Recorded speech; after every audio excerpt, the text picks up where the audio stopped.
I was folding laundry when my phone buzzed on the counter. The name on the screen froze me mid-motion. Sarah.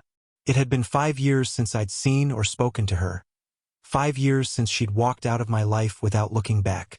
A shard of anger pierced through me as I stared at the screen, the memories of betrayal flooding in. She didn't deserve my attention, not after everything she'd done. But curiosity or stupidity won. James. Her voice cracked on the other end. It wasn't the confident, manipulative tone I remembered.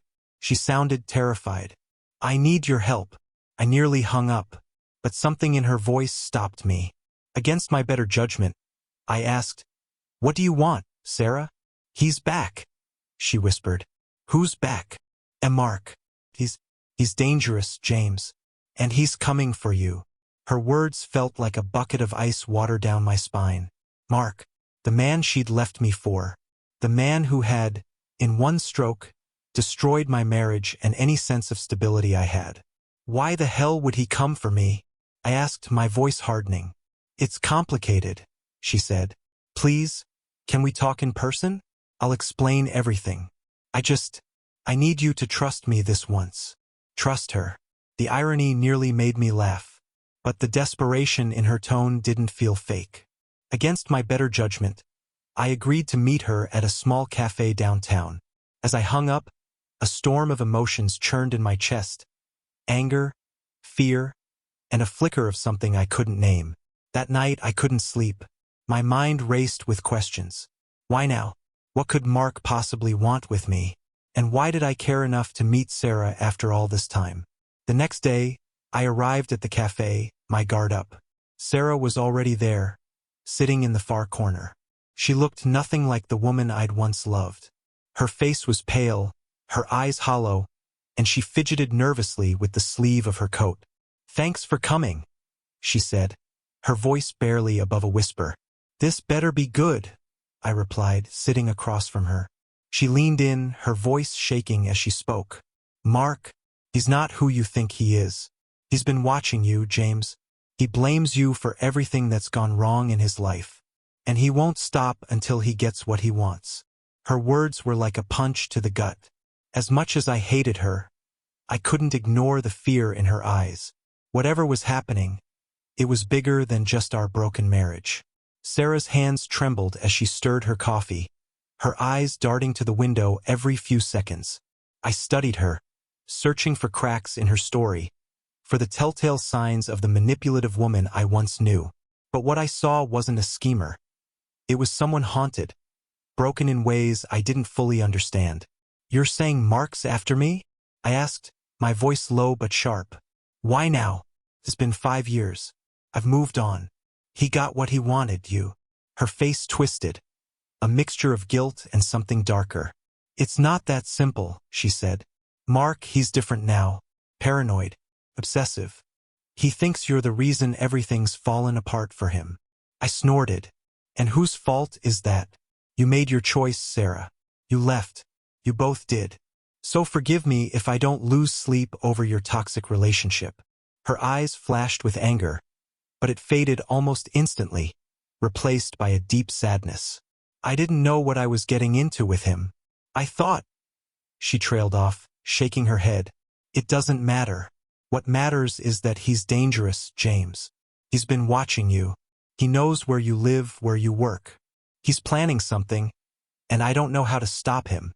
A chill crept down my spine despite my skepticism. "If he's so dangerous, why don't you go to the police?" Her laugh was bitter, hollow. "You think they'll believe me? After everything he's done to make me look like the crazy one? He's careful, James. He's good at hiding his tracks." The waitress came by to refill our cups, and we both fell silent. I couldn't shake the feeling of being watched, as if Mark's shadow loomed over us even here. "So, what do you want from me?" I finally asked.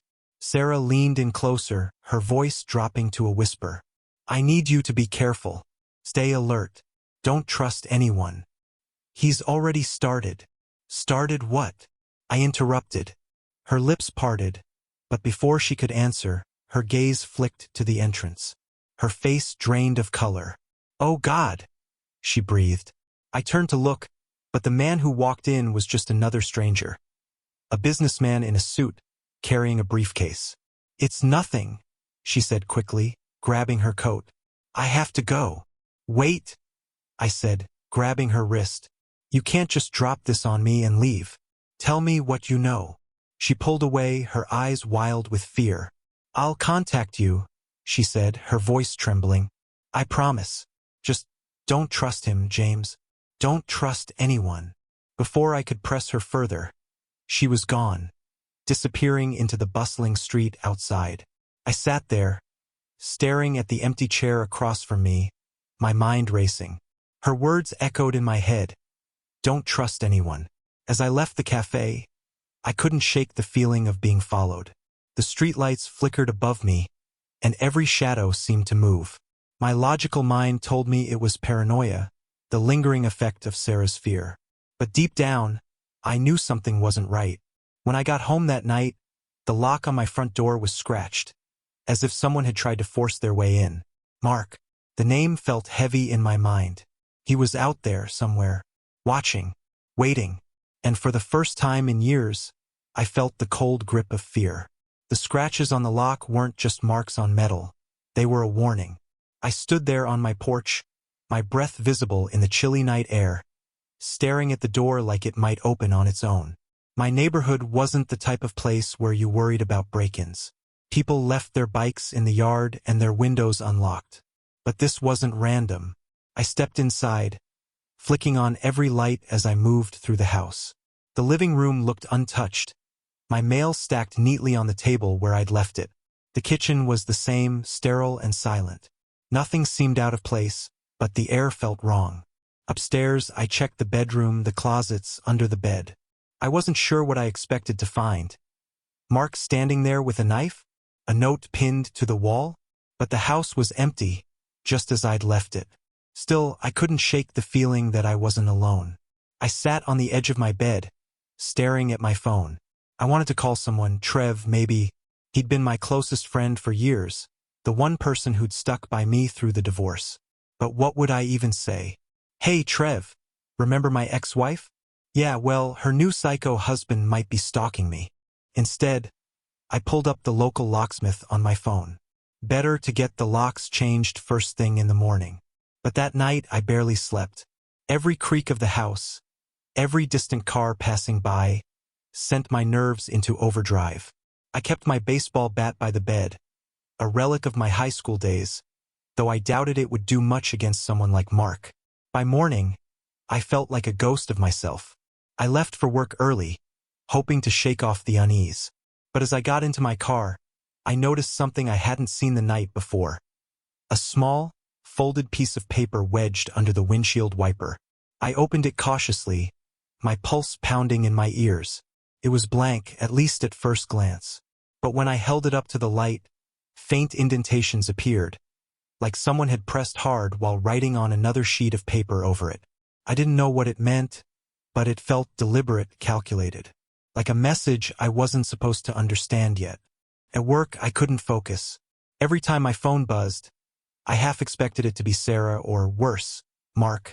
I caught myself checking over my shoulder, scanning the parking lot when I went out for lunch. By the time I got home, the locksmith had already finished changing the locks. He handed me the new keys, a friendly smile on his face. "You'd be surprised how often I get calls like this," he said. "People just don't feel safe these days." He had no idea. Inside, the house still felt suffocating. I locked every door and window, drawing the curtains tight. But as I sat in the quiet, I noticed something I hadn't before. My desk drawer was slightly ajar. I didn't remember leaving it that way. Inside was a mess of receipts, spare keys, and old notebooks, except one notebook wasn't mine. I opened it cautiously. The first page was blank, but the second had a single line scrawled in jagged handwriting. "You can't hide from what you deserve." My blood turned to ice. Mark had been here. I had no idea how he'd gotten in or when, but he'd been in my house, touching my things, leaving his mark. My fear turned to anger, a searing heat rising in my chest. He wasn't just watching me, he was taunting me. But why? What did he want from me? As I stared at the words on the page, One thing became clear. This wasn't going to end until I confronted him. The next morning, I called in sick to work, though the word sick didn't even begin to describe the storm in my head. I couldn't focus on spreadsheets or meetings when I knew Mark had been inside my house, leaving threats like breadcrumbs. The notebook sat on my kitchen table, mocking me. I stared at the jagged handwriting, its meaning as sharp as a blade. You can't hide from what you deserve. What the hell did that even mean? By noon, I was pacing the house, my paranoia growing like a living thing. I checked the locks again, peered out the curtains, and even ventured into the basement, just in case he was lurking somewhere. But I knew he wasn't here now. Mark wasn't the type to strike without warning. The real question was, when would he make his next move? My phone buzzed, breaking the silence. The screen lit up with an unfamiliar number. My stomach twisted as I hesitated before answering. James? Sarah's voice came through, thin and shaky. Sarah, I said, my anger barely contained. He was here, in my house. He left a message. A pause. Oh God, she whispered. What did it say? It doesn't matter. What matters is that you didn't tell me the whole truth, did you? What does he want from me, Sarah? She hesitated, and I could almost hear her weighing her words. Mark, he blames you for losing control, for losing me. He thinks if you hadn't been in the picture, everything would have been perfect. Perfect? I barked a bitter laugh. You mean the man who's stalking me, breaking into my house and leaving threats? That's your idea of perfection. James, I know how it sounds, but you have to understand. Mark is obsessed. He's not the man I thought he was. He's dangerous. He won't stop until... Her voice broke. Until what, Sarah? I pressed. She didn't answer. The call cut off, leaving me alone with my anger and fear. Not even 5 minutes later, my phone buzzed again, this time with a text. The message was a single photo. It was my car parked in my driveway. The timestamp on the photo was from just minutes ago. I ran to the window, my heart hammering, and peered out. The street was quiet, almost too quiet. My car sat there, just as it had been. But now I knew I was being watched. The anger that had been simmering boiled over. If Mark wanted to play games, fine. But I wasn't going to sit around waiting for him to make the next move. I called Trev. I need a favor, I said without preamble. I think I'm being stalked. He didn't question me, didn't ask for details. That was the thing about Trev. He'd always been the type to jump in without hesitation. Give me an hour, he said. By the time he arrived, I'd filled him in on everything. Sarah's call, the break-in, the photo. His expression grew darker with every word. This guy's not just messing with you, James, Trev said. He's escalating. He's testing your limits. You need to be ready for when he takes it further. Further? I asked, though I already knew the answer. Guys like this don't stop until someone makes them. We set up cameras around the house and on the porch. Trev handed me a small device, a tracker. Put this under your car, he said. If he follows you, we'll know. I nodded, my resolve hardening. For the first time since Sarah's call, I felt like I had some semblance of control. But that control shattered the next morning when I walked outside to find my car engulfed in flames. The fire roared, black smoke curling into the sky. Neighbors stood on their lawns, phones out, some dialing 911, others recording. My stomach sank as I spotted a familiar figure standing at the end of the block. He wore a baseball cap, his face obscured, but I knew. It was Mark. And then he was gone, slipping into a car and speeding away before I could even react. Trev arrived as the fire department doused the flames. He took one look at the charred remains of my car and said, "It's time to fight back." I didn't argue. Mark had crossed a line, and I wasn't about to let him keep going. The sight of my car reduced to a smoldering husk wasn't just an act of vandalism. It was a declaration of war. Mark had made his move, and now it was my turn. I stood in the street, the acrid smell of burnt rubber and metal clawing at my throat, watching the firemen pack up their gear. Trev was next to me, his face set in a grim mask. "We can't wait for him to strike again," Trev said. It's time to go on the offensive. What do you suggest? I asked, my voice flat. I was running on fumes, but beneath the exhaustion, anger burned steady and hot. We find him, Trev said simply, before he gets to you again. How? I asked. The guy's a ghost. He knows my every move, and we don't even know where he's hiding. Trev smirked, pulling out a laptop from his bag. That's where technology comes in. If he's been watching you, odds are he's slipped up somewhere. Let's start with the basics: social media, public records, maybe a trail of credit card transactions.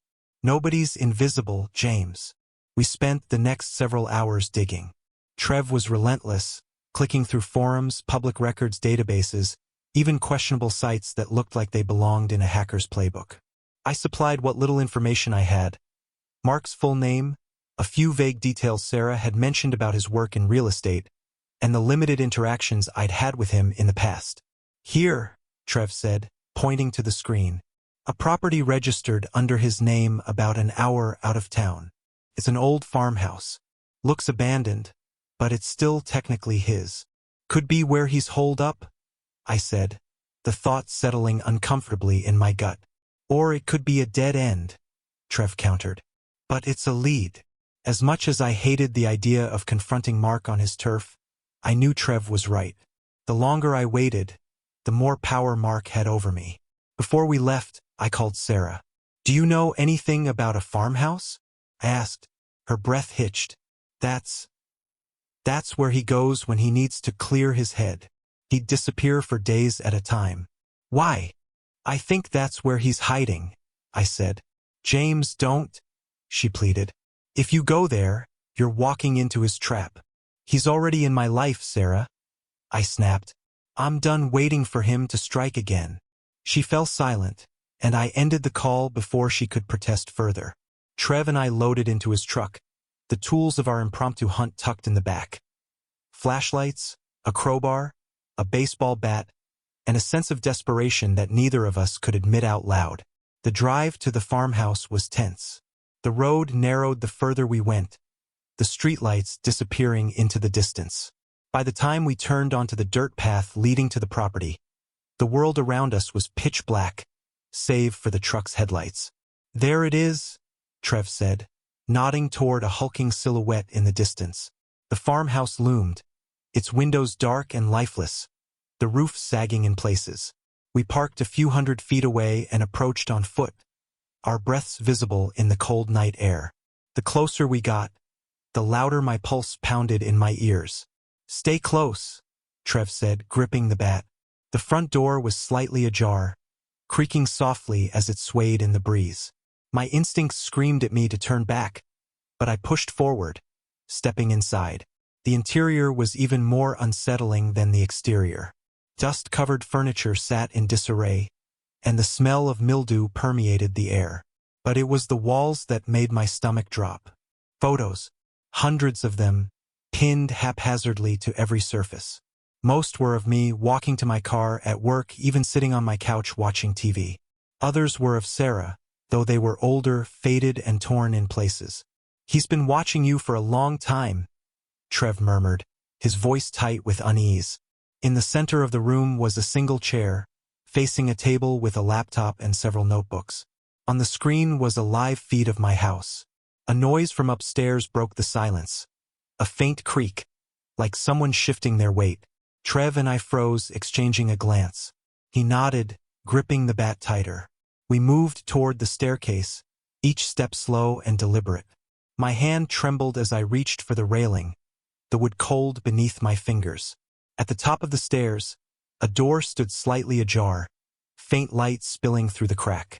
I pushed it open, my heart in my throat. The room was empty, save for a mattress on the floor and a single photograph pinned to the wall above it. It was of me, but this time I wasn't alone. Sarah stood next to me in the photo, her expression unreadable. And behind us, barely visible in the background, was Mark, watching. The photograph sent a chill down my spine. I didn't remember the moment it captured. Sarah and I were standing in a park, the kind of place we used to go to before everything fell apart. But what haunted me wasn't the memory, it was the figure behind us. Mark. He wasn't just in the background. He was staring directly at the camera, his face partially obscured by shadow but unmistakable. Trev was already pacing the room, his bat at the ready. "This guy's more than obsessed," he muttered. "He's been planning this for years." I tore the photo off the wall, my hands shaking. "He's not just after me. He's rewriting the past. This isn't normal obsession. It's like he's trying to erase me entirely." Trev frowned. "Erase you how?" I gestured to the photos pinned on the walls downstairs. "Think about it. All those pictures of me, of Sarah. He's creating a narrative where he's always been there, always watching. And now he's closing in." A sound from downstairs cut through the air. A faint metallic clang, like a door shutting. Trev whipped around, his bat raised. "We're not alone." I grabbed the crowbar we'd brought, the weight of it unfamiliar but comforting. We moved together, stepping cautiously out of the room and onto the landing. The farmhouse seemed to breathe around us, every creak and groan amplified in the silence. We descended the stairs, my pulse pounding with every step. The front door was still ajar, but something was different. The air felt heavier, charged with the kind of tension that comes before a storm. "Stay sharp," Trev whispered, his eyes scanning the shadows. We reached the living room, and that's when I saw it. One of the photos pinned to the wall had been altered. The image was of me standing on my porch, one of the many Mark had taken. But now, there was a red X drawn over my face, the ink fresh and smudged. "He's here," I said, my voice barely audible. Trev moved toward the kitchen, his bat at the ready, while I checked the other rooms. The farmhouse was a labyrinth of decay, each corner more unsettling than the last. In the back of the house, I found a door leading to the basement. It was slightly ajar, the darkness beyond it yawning like a mouth. "Down here," I called softly, and Trev joined me, his expression tense. We descended into the basement, the air growing colder with each step. The smell of damp earth filled my nostrils, and the faint buzz of a single overhead bulb cast long shadows against the stone walls. At the far end of the room was a table cluttered with papers, maps, and more photos. We approached cautiously, our footsteps echoing in the confined space. On the table was a map of the town with several locations circled in red: my house, my office, even the cafe where I'd met Sarah. Pinned to the wall above the table was a photo of Sarah, her face crossed out with the same red ink. Beneath it, written in jagged letters, were the words, "She doesn't belong to you." Trev swore under his breath. "This guy's completely unhinged." I sifted through the papers on the table, my stomach churning as I pieced together Mark's twisted plans. He had detailed notes about my schedule, Sarah's movements, even Trev's visits to my house. "He's been watching all of us," I said, "for months, maybe longer." A sudden creak from above made us both freeze. Trev glanced at me, his grip tightening on the bat. "He's upstairs." We moved quickly, our adrenaline spiking as we climbed the basement stairs. The living room was empty, but the front door was now shut. "He's playing with us?" I said through clenched teeth. Trev nodded. "Then let's play back." We split up, sweeping through the house in a methodical search. I checked the bedrooms and the upstairs hallway, my knuckles white around the crowbar. Every room was empty, but the tension didn't ease. It wasn't until I returned to the living room that I saw it. A fresh note on the table where the laptop had been. It read, "You're getting closer." But the real gut punch was the second line, "Check your phone." My hands shook as I pulled out my phone. There was a new message from an unknown number. It was a video. I hesitated, my thumb hovering over the play button. "What is it?" Trev asked, stepping into the room. "A message," I said, my voice barely above a whisper. I hit play. The video was shaky, filmed from a low angle, but I recognized the setting immediately. It was my house. The camera panned slowly, focusing on my living room window, where a shadow moved behind the curtains. Someone was inside my house. The video ended abruptly, leaving only a black screen and the faint sound of static. My blood ran cold. Mark wasn't just here at the farmhouse. He was at my home. The video played in an endless loop in my mind. My house, my safe space, violated. "He's at my place," I said, my voice trembling with a mix of rage and fear. Trev's eyes narrowed. "We go now. If we're quick, we can catch him." The farmhouse felt suffocating, its walls closing in as we hurried out. The night air hit me like a slap, cold and biting, but it did little to clear the storm in my head. Trev started the truck, and we tore down the dirt road, gravel crunching under the tires.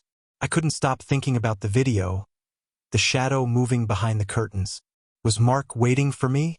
Had he set a trap? "James," Trev said, breaking into my thoughts. "When we get there, we do this smart. We don't rush in. We observe first, see if he's still inside." I nodded, though every fiber of my being screamed to charge in and confront him. The drive felt endless, but when we finally pulled up to my house, the sight made my stomach churn. The porch light was off, the curtains drawn tight, and the stillness of the street felt oppressive. We parked a block away and approached on foot, keeping low and silent. Trev carried his bat while I held the crowbar.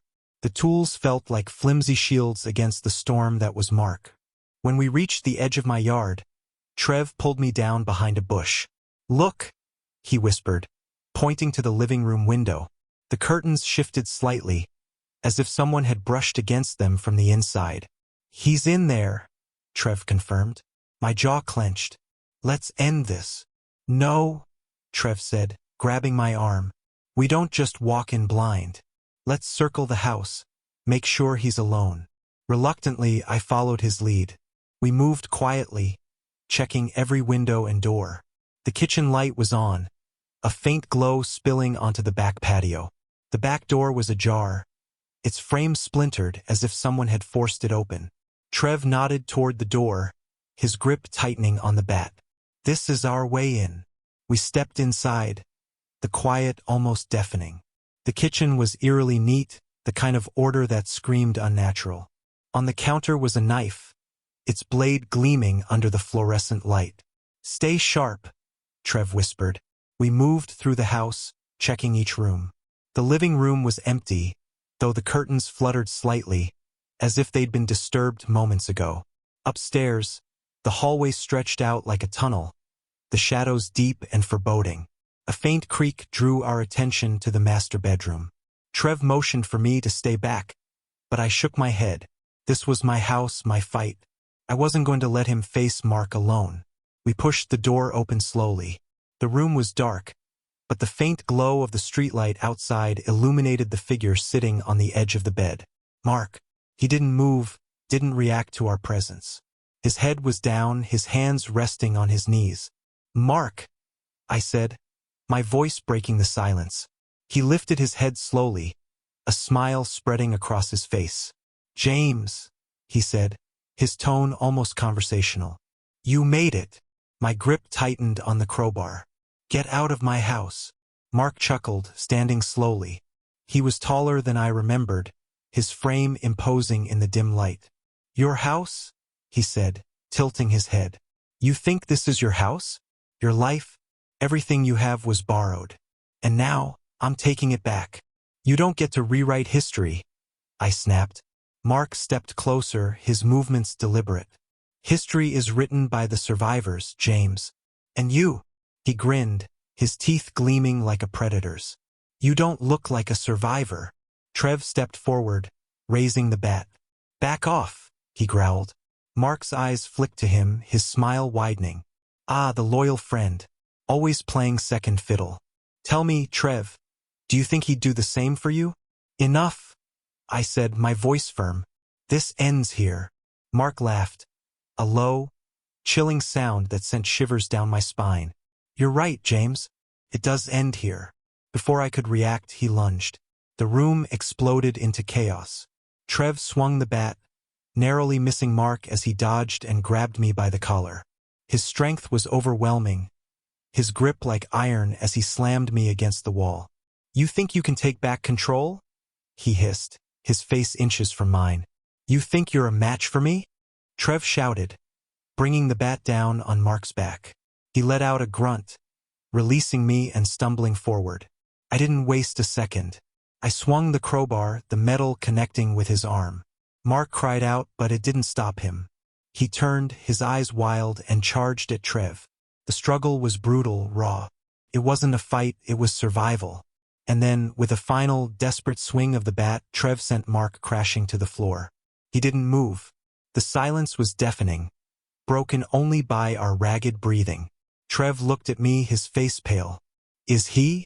I stepped closer, my heart pounding. Mark was unconscious, his chest rising and falling faintly. No, I said, my voice hoarse. But we're calling the cops.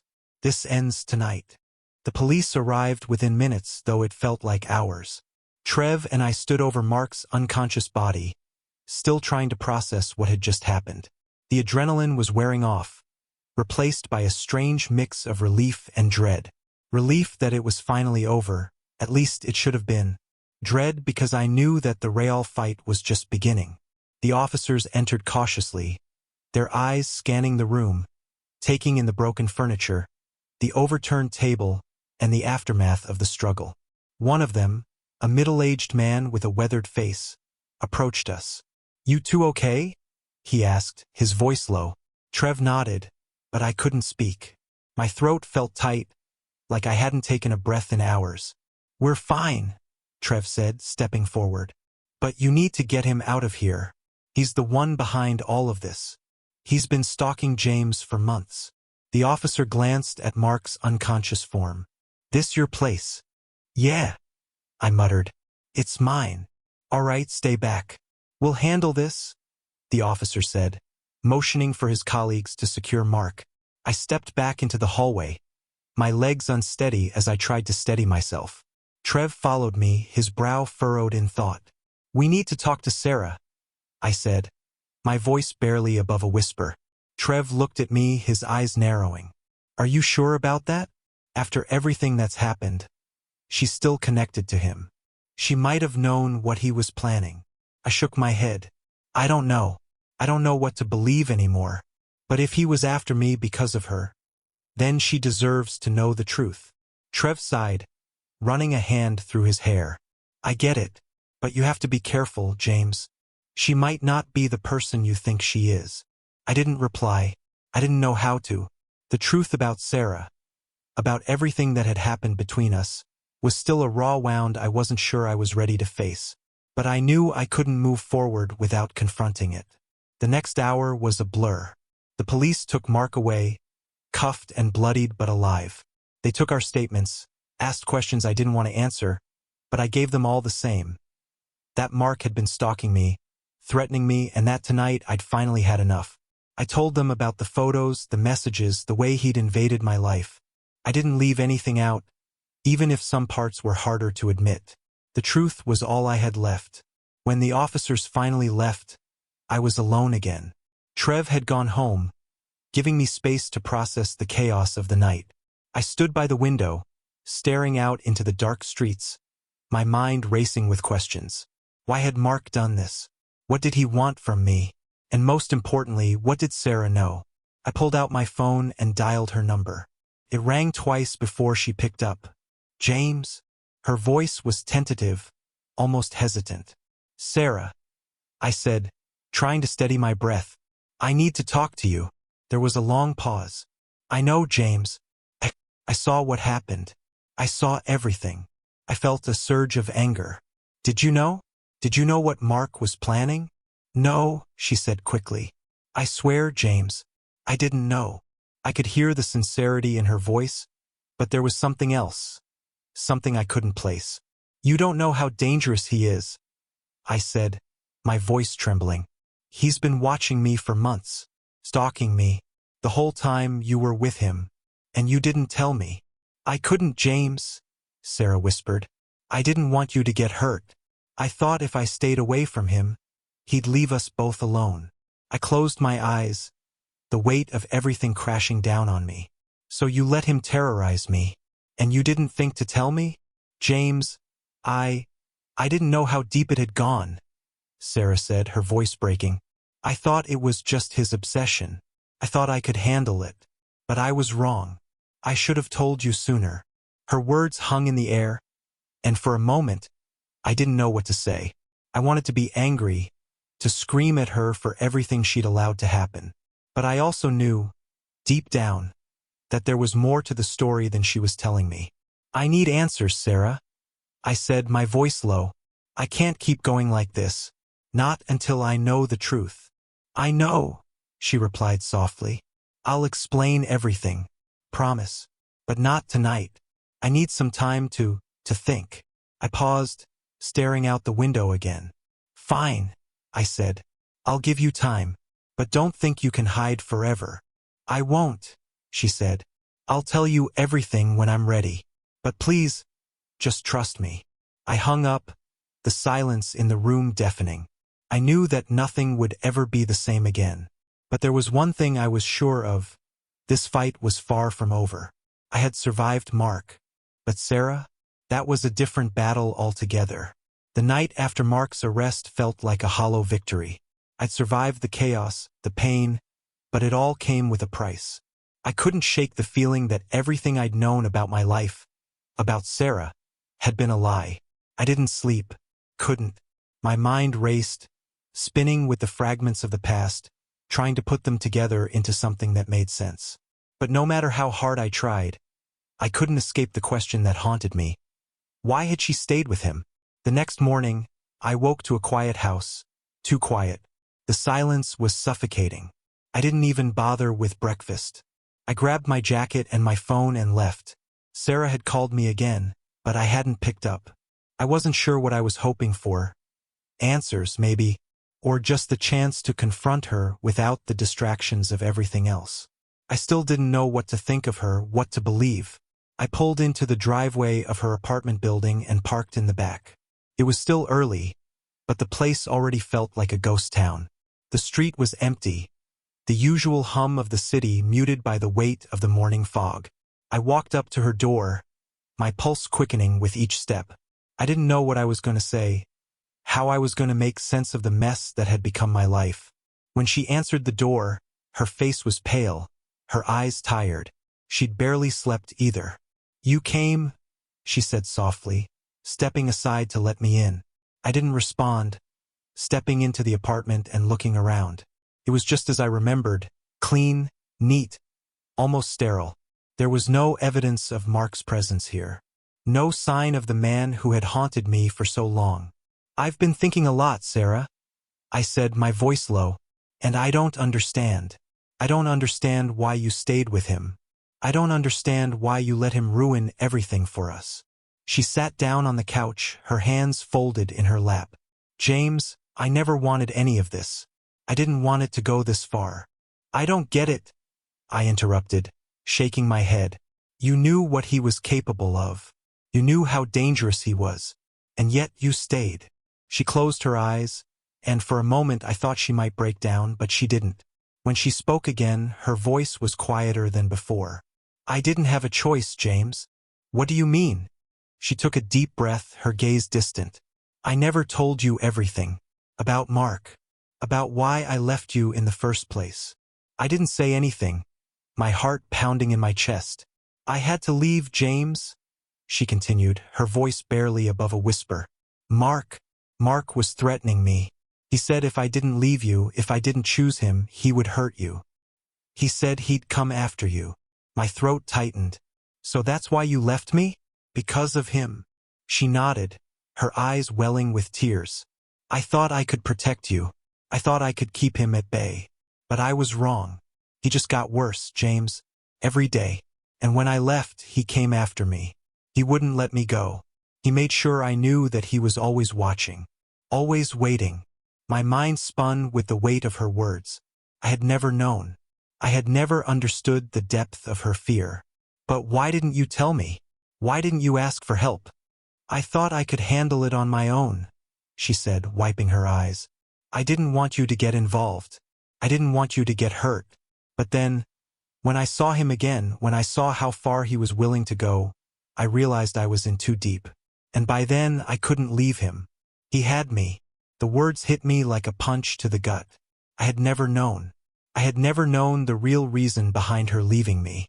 James, I am so sorry, Sarah said, her voice breaking. "I should have told you sooner. I should have trusted you. But I was scared. Scared of losing you. Scared of losing everything." I stood there, staring at her. The anger I'd been holding on to for so long slowly dissipating, replaced by something else. Something I hadn't felt in years. Pity. I wanted to be angry. I wanted to scream at her, to demand answers. But I couldn't. Not now. Not when I saw the truth in her eyes. "You don't have to apologize, Sarah," I said quietly. "You don't have to make excuses. I get it now. I understand why you did what you did." She looked up at me, her face a mixture of relief and sorrow. "You do." I nodded. "But that doesn't change everything that happened. It doesn't change what Mark did." "I know," she whispered. "But I need you to understand that I never meant for any of this to happen. I never meant for you to get caught in his web." I sat down beside her, the weight of the moment settling over me. For the first time, I saw the full picture. It wasn't just betrayal. It wasn't just manipulation. It was fear. Mark had played us both. He had used her to get to me. And in the end, we had both been victims of his obsession. "I don't know if I can ever forgive you," I said softly. "But I need to understand. I need to know that you're really done with him. That you're free." She nodded, her eyes filled with a mixture of guilt and determination. "I am. I swear it, James. I'm free.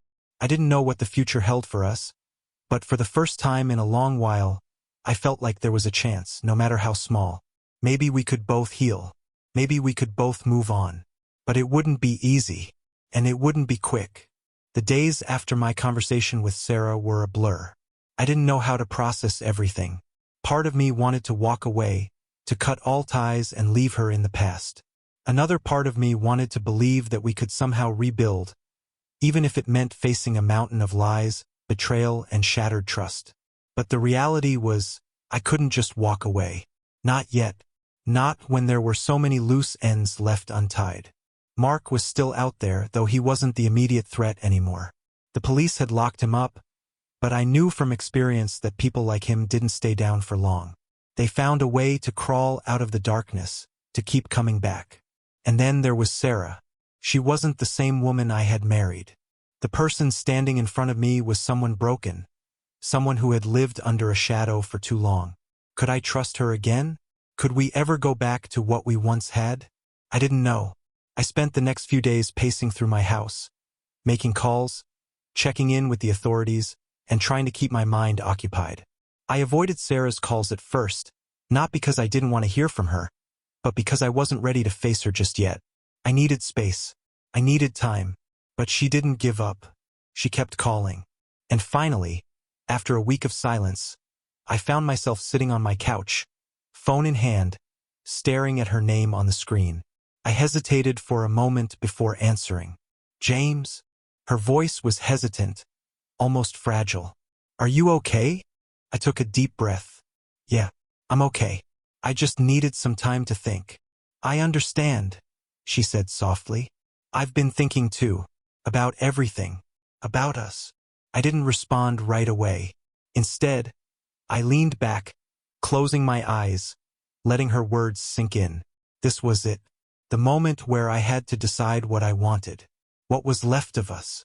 "I don't know if we can fix this, Sarah," I said quietly. "I don't know if I can forgive you for everything. But I need you to know that I understand why you did it.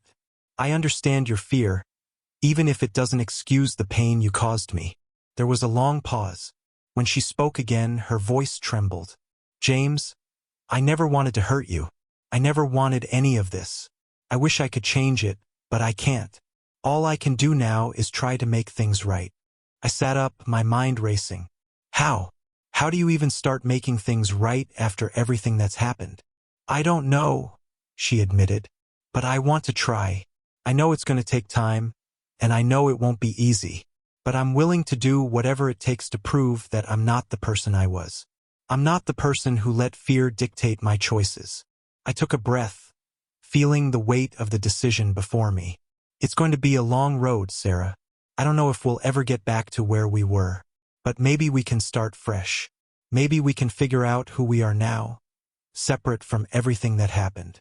She was silent for a moment. Then, quietly, she said, "I'll take whatever time it takes, James. I'll do whatever I have to show you I've changed." I didn't know if I believed her. Part of me still wasn't sure if I should. But I knew one thing for sure. I wasn't ready to give up on her completely. Not yet. As we ended the call, I felt a strange mix of hope and dread. Hope that maybe, just maybe, we could rebuild. Dread because I knew how fragile that hope was. I didn't want to be hurt again. I didn't want to go through the same nightmare. But then, a small voice in the back of my mind reminded me. I couldn't stay in the past forever. I couldn't keep running from what had happened. If I wanted to move on, I had to face it. Mark had nearly destroyed me. He tried to tear everything apart, but here I was, still standing. Maybe that was enough. Maybe it was time to start looking forward. It had been a month since I'd spoken to Sarah, and I'd made up my mind. We were going to meet, not for the sake of rekindling our relationship, but to confront the final piece of the puzzle. Mark. The police had told me that Mark was still locked up, but I knew better. People like him, obsessive, unhinged, didn't just give up after a few weeks of being behind bars. They found a way to get out. They found a way to make their presence known. Sarah and I had been keeping a cautious distance. She'd been attending therapy, working through her trauma. I had been focusing on work, pushing myself to move forward. But the closer we got to that meeting, the more I realized just how much I hadn't fully processed. This wasn't just about closure. This was about confronting my demons. Our demons. The night before our meeting, I sat in my living room, my phone in my hands. I had half a mind to cancel. It was safer that way, wasn't it? To just let the past stay in the past. But deep down, I knew I couldn't. I couldn't just pretend everything was fine. Not when there was so much still left unresolved. The next day, Sarah and I met in a quiet cafe on the edge of town. She was already sitting at a table near the back when I arrived, her posture stiff, her hands folded on the table. She didn't look up when I walked in, but I could tell she was aware of my presence. The tension between us was palpable. I sat down across from her, taking a deep breath. "You all right?" She met my gaze for the first time, her eyes filled with uncertainty. "I don't know. I'm not sure I'm ready for this." "Neither am I," I replied, my voice rough. "But we have to do this. We can't keep running from it, Sarah." She nodded, her lips pressed together tightly. "I know." For a few moments we sat in silence, both of us lost in our own thoughts. The weight of everything we'd been through, hung between us like a suffocating cloud. Finally, she spoke. "James, I don't know how to make things right. I don't know if I can ever earn your forgiveness." I looked at her, my mind swirling with conflicting emotions. "I don't know if I can forgive you either, Sarah, but I'm willing to try. I'm willing to understand, to listen." Her face softened, but there was something else in her eyes, a flicker of fear, of uncertainty. "It's not just about forgiveness, James. It's about understanding what we both went through, about understanding what he did to us. To me." I felt the knot in my stomach tighten. Tell me everything." She hesitated for a moment, her gaze dropping to the table. "After I left you, I tried to move on. But Mark, he wouldn't let me. He kept showing up at my apartment, at work. Everywhere I went, he was there watching. I thought I could handle it, but it just got worse. He told me he'd hurt you if I didn't choose him. He made me feel like I had no choice." I swallowed hard, my heart pounding. "Why didn't you tell me? Why didn't you ask for help?" "Because I thought I could fix it," she said, her voice shaking. "I thought I could make him go away. I didn't want to pull you into it. I didn't want you to get hurt. But I was wrong, James. I was so wrong." I could see the pain in her eyes, the guilt, but something else too, something I hadn't noticed before, a quiet strength. "I know I made mistakes," she continued. "I know I hurt you, but everything I did out of fear. Fear of losing you. Fear of losing control." I leaned back in my chair, processing her words. I didn't know if I could ever fully understand her actions, but for the first time, I could see the extent of the manipulation, the mental and emotional abuse Mark had inflicted on her. "I get it now," I said, my voice softening. "I get why you did what you did. But it doesn't change the fact that you left me. That you let me deal with Mark on my own." "I know," she whispered. "And I'm sorry. I'm so sorry, James. If I could take it all back, I would. But I can't. All I can do is try to move forward. With you or without you." I stared at her, the weight of her words sinking in. I didn't know what the future held, but I did know one thing. I wasn't going to let Mark dictate my life anymore. I wasn't going to let him destroy what little peace I had left. "I don't know if we can ever go back to what we were," I said slowly. "But maybe we don't have to. Maybe we can just figure out who we are now, separate from everything that's happened." Sarah looked up at me, her eyes filled with uncertainty but also hope. "Do you think we can?" I paused for a moment, the truth settling over me. "I don't know, but I'm willing to try. Together, if you are." She smiled softly, a tear slipping down her cheek. "I am." Just then, my phone buzzed. I glanced at the screen. It was a message from Trev. "Be careful. I just got word. Mark's been released. And he's coming after you." My heart skipped a beat. The game wasn't over. Not yet. And this time, I wasn't going to let him win. The message from Trev hit me like a bolt of lightning. My entire body went cold, and for a split second, I thought I might pass out right there in the cafe. Mark was out. Free. After everything he had done to me, to Sarah, he was walking the streets again. I looked up at Sarah, her face still pale, but her eyes wide now, fear creeping in. "What's wrong?" she asked softly, but I could tell she already knew. "Mark's been released," I said quietly, the words tasting bitter on my tongue. "He's coming after me. After us." Her face drained of color. "What do we do?" I looked at her, feeling the weight of the moment. There was no easy answer. There was no safe place left to hide. We couldn't outrun him. Not anymore. I didn't answer her right away. My mind raced through the options. I had to act fast. I couldn't waste any more time. I couldn't let him hurt anyone else, especially Sarah. "We need to leave," I said, standing up abruptly. "We need to get out of here. Go somewhere safe. Now." Sarah stood up, her hands trembling. "Where can we go? How do we even start?" "We'll figure it out. Just move. Get your things. Now." We rushed out of the cafe, the panic rising in both of us. I could feel the cold air biting at my skin, but the chill of fear was worse. I didn't know how long we had before Mark found us, before he showed up on our doorstep again, more dangerous than ever.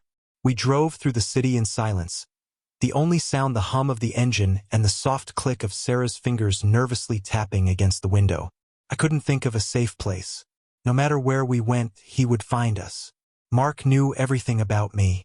He had watched my every move. I couldn't outrun him, but maybe, just maybe, I could fight him. We pulled into an old, run-down motel on the outskirts of town, far from the city's busy streets. It wasn't ideal, but it was the only place that felt even remotely secure. We checked in under false names. It wasn't much, but it had to do for now.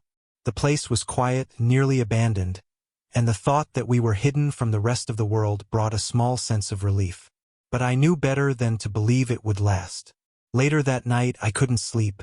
I lay in the bed, staring at the ceiling, my mind racing. What if he found us? What if Sarah got caught in the crossfire again? I couldn't let that happen.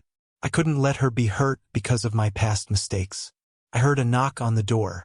I froze, my heart skipping a beat. I reached for the gun I had hidden in my bag and crept toward the door, my senses on high alert. "James?" It was Sarah's voice, shaky, filled with fear. I exhaled a breath I didn't realize I was holding and opened the door. "What is it?" "I heard something," she said quietly. "I thought I heard someone outside." I nodded, motioning for her to stay behind me. "Stay here. Lock the door." I stepped outside, my eyes scanning the parking lot, every instinct screaming that something was off. The night was eerily still. There were no sounds, no cars driving by, no distant chatter from the street. just the hum of a single street lamp casting long shadows. I slowly walked around the building, checking every corner, every window. My nerves were on edge, but there was no sign of anyone, no sign of Mark. Yet the feeling of being watched was undeniable. I made my way back to the room, and when I opened the door, I saw Sarah standing in the center of the room, her eyes wide with fear. "What's wrong?" I asked, my pulse racing. She didn't answer at first, just looked at me as though something unspoken was hanging between us. "I feel like we're being watched," she said, her voice barely above a whisper. "Like he's here, James. Like he's already found us." I stepped inside, closing the door behind me. The air felt thick, heavy. I couldn't shake the feeling that she was right. And then, just as I turned to lock the door, the phone rang. I froze. The room was silent, save for the sound of my own heartbeat in my ears. I looked at Sarah, who had paled again. "Do you think it's him?" she whispered. "I don't know," I said, reaching for the phone. I hesitated before picking it up. "Hello." The voice on the other end was calm, unnervingly so. "James." I froze, my blood running cold. It was him. "Mark," I said, my voice shaking despite my best efforts to stay calm. "You should have stayed gone, James." Mark's voice was low, cold. "But now you've dragged her into this. You've dragged us both back into this hell." I swallowed hard, my hands clenching into fists. "What do you want?" "I want you to know that no matter where you go, no matter how far you run, I will always find you. And when I do, it'll be over." The line went dead. I dropped the phone, my heart hammering in my chest. He was close. He was closer than I had ever imagined. "We need to leave," I said, my voice steady despite the fear coursing through me. "Now." But before we could even move, there was a loud crash outside the door. Someone was trying to break in. Mark wasn't playing games anymore. He was here, and he wasn't leaving without getting what he wanted. The fight for our lives had just begun. The night felt like it lasted a lifetime. Mark was outside, relentlessly trying to break into our motel room. We had no way of knowing how long we could hold out or how far he would go to get to us. It felt as though the walls were closing in, that every second we stayed in that room was a second closer to the end. But we couldn't just run away. Mark was already too close. He was everywhere. We had to face him. The door splintered under the pressure of his kicks, the sound of wood cracking filling the small room. Sarah was shaking next to me, her face pale with fear, but there was a fire in her eyes too. She wasn't going to back down. Neither was I. I grabbed the gun from my bag and handed it to Sarah. "Stay behind me. If he gets in, don't hesitate. You know what to do." She nodded, her fingers trembling around the grip. "I'm not afraid anymore, James. Not of him." I didn't have time to respond. Mark's voice rang out through the door, taunting us. "I know you're in there, James. You can't hide forever." I steeled myself. There was no more running. I couldn't let him destroy everything I had left, everything I had fought to rebuild. With one final shove, the door burst open. Mark stood in the doorway, his face twisted with rage, his eyes gleaming with madness. He was a monster, a man completely consumed by obsession and hatred. "James," he sneered, "you should have stayed out of my way. You should have stayed in your little hole, but you didn't. Now look where we are." I stood my ground, the gun heavy in my hand. I could feel Sarah behind me, a quiet strength radiating from her, her presence grounding me. Together, we weren't going to lose. "You think you scare me?" I said, my voice steady despite the storm of adrenaline flooding my veins. "You think you can just waltz back into our lives like nothing happened?" Mark's lips curled into a sickening smile. "I don't have to scare you. I just have to make you suffer." Before he could take another step, I fired. The shot rang out through the small room, sharp and deafening. Mark's eyes went wide in shock as he stumbled back, the bullet grazing his shoulder. He howled in pain but didn't fall. Instead, he came at me with a ferocity I hadn't seen before. I fired again, but this time I didn't miss. The second shot hit him square in the chest. Mark crumpled to the ground, his face contorted in pain. I stood there for a moment, my breath coming in ragged gasps, before I lowered the gun. Mark wasn't moving anymore. The man who had terrorized me for years, the man who had haunted my every step, was finally silent. We were free. But even as I stood there, looking at the man who had tried to destroy me, I couldn't shake the feeling that something had changed in me. The fight for survival had stripped away so much of what I once was. I wasn't the same person who had been afraid of Mark, who had let him take so much from me. Now I was the one in control. I looked back at Sarah, who was standing behind me, her face pale but determined. She nodded slightly, her eyes filled with something I hadn't seen in a long time. Peace. We're safe, I said, my voice hoarse. It's over. But it wasn't really over. Nothing was ever truly over. We had survived Mark's insanity, but the aftermath of everything we had gone through would stay with us. I had learned that nothing, no matter how hard we tried, could ever fully erase the scars of the past. But we could move forward one step at a time. Together. The road ahead was uncertain. But for the first time in years, I wasn't afraid of it. The fight had ended, but our lives, our new lives, were just beginning. What do you think? Did we really escape the past? Or is it just waiting to find us again? Sometimes the hardest battles are the ones we fight within ourselves. Mark was a monster, but was he the true villain in our story? Or was it the fear, the lies, the broken trust that nearly destroyed us in the end? I want to hear your thoughts. Do you think Sarah and I can rebuild? Or have we been irrevocably damaged? Leave a comment below and let me know what you think. And if you haven't already, don't forget to subscribe for more stories, because you never know what could happen next. Take care and remember, some battles aren't just fought with weapons. Some of them are fought with the courage to face your past and move forward.